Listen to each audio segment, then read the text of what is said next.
it's me again. Second part of the same lesson, the periodic table. Okay, guys, this lesson is going to be quite dry.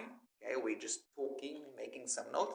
The next lesson is going to be a little bit more demos. You're going to see some action. Okay, so we started by talking, about dividing this periodic table, which contain all the elements in the universe. Okay, that's it.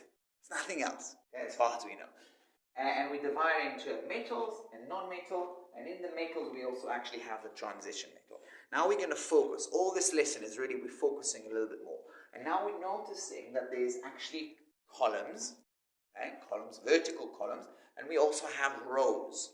Okay? Now in the periodic table we don't use columns and rows. We use groups, the word groups, and periods. So let's start with the period. Okay? You see these numbers here? It's a bit small, so I'll make them a bit bigger, okay? How well can you see? You can't really see too much, but anyway. So this is period 1. I think you will be able to read that, yeah. That's period 2. Oh. Period 2. Period 3, and so on and so on and so on. So the periods in chemistry in the periodic table means row. Okay, row 1, row 2. Okay, we don't use the word row. We use period. Okay, cool. Now columns. The word for column we use is group. Okay, so we've got group 1. We've got group 2. If you don't mind, I'm not going to write down the word group every time. Okay. Okay, so this is group 1, this is group 2, it's falling apart here, okay? Now, you would think that would be group 3. In fact, if you can see here, there is the number 3, 4, 5. But as far as we're concerned, okay, things are a little bit more difficult. Group 3 is over here. This is group 3. So we're skipping the whole transition metal. I told you, the only thing you know about transition metal, the only thing you need to know is that they're called transition metal. That's it. We're not dealing with them. They're too complicated. Okay? So from group 1, 2, we skip to group 3. This is group 4, 5, 6, 7, and the last group is group 8. Okay? Right. Again, I don't know if you can actually read the letters here. I don't know if you can read these letters.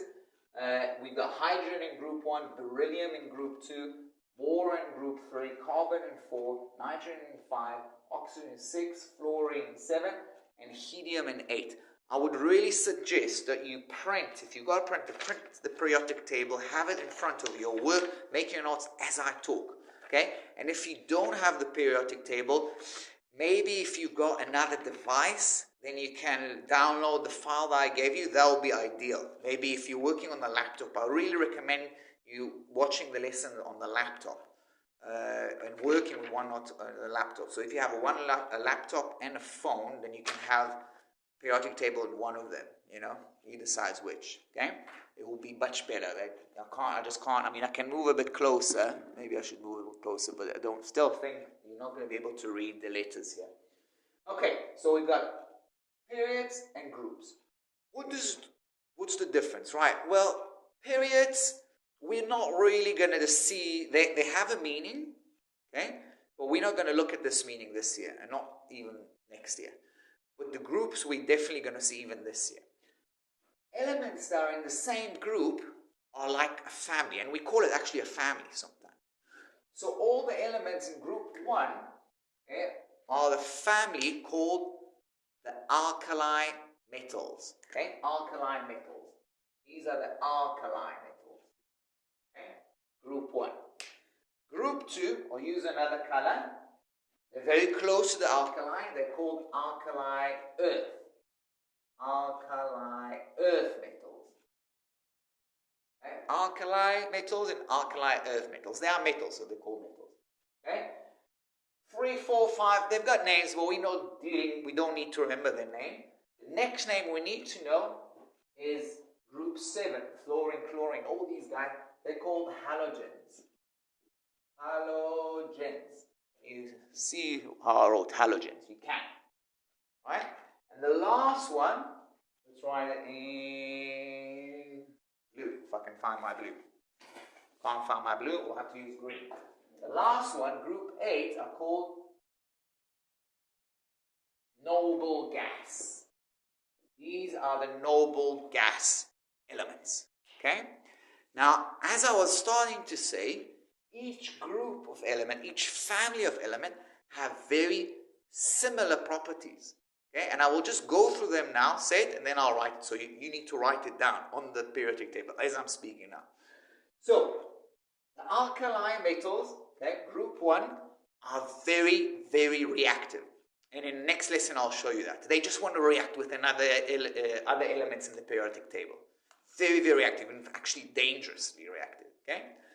Alkaline earth metals are reactive, but not as much as the alkaline metals. Okay? And again, I will show you that next lesson. We're not really looking at all these groups so much this year. Halogens, okay? Halogens, we are going to look at them. Okay? Already next lesson. The halogens are also very, very reactive. Okay? Very reactive. Chlorine, fluorine, what else? Bromine, they're very reactive. Okay? That's why we use chlorine in our pool, because it's reactive, meaning it destroys bacteria and all kind of organisms. So it sterilizes our water, and that's why it's extreme poison. So if you just drink chlorine like that, not just chlorine, a little bit of chlorine in the water, if you drink pure chlorine, you're not going to live for very long. It's because they're very, very reactive, dangerously reactive. And then the noble gas, we call them, they are inert. I will spell it for you, inert. They don't react. They stay by themselves. Okay, I'm going to add something a little bit more that you'll understand better next year. A reactive metal or reactive element wants to react with another element. So it's always going to form something we're going to learn about later or this week, a compound. It doesn't want to stay by itself. Okay, sodium doesn't want to stay by itself. We want to react with chlorine. Okay? Magnesium, which is also not as reactive, it's alkali earth, also doesn't like staying so much by its own. It can, but it doesn't really want to, so it's less reactive, but it's still more reactive than other elements, and it will react pretty quickly with oxygen. We'll see that next lesson. Okay? But noble gases, helium, neon, argon, you'll always find them by themselves because they are inert. They don't react. Okay, I'm going to pause you, put the notes, and you'll add them.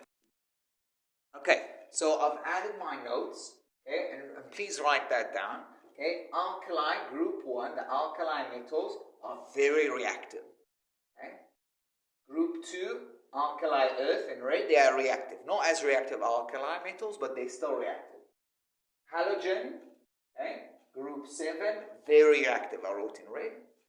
Noble gas, I wrote in green, that's group 8. They're not reactive, and I want you to learn this word. Okay, you should be able to see it here. Inert. I-N-E-R-T. Inert means they don't react with any other elements. They stay by themselves. That's what we call them noble. Noble, you know, the noble people in Europe, like the princes and the queens and the kings, they didn't really mix, or they don't mix with the commoners. They don't want to interact. They just stay by themselves. Okay, there's the saying that they've got blue blood. They don't have blood like ours, red. They're on their own. Same thing with helium, neon, all these noble gases. As I'm going to stop here, because I think that's already quite a lot to take in. Make sure you keep all these notes. You will need that for the test that we probably will have in another 2 weeks or so. I'll see you in the next lesson.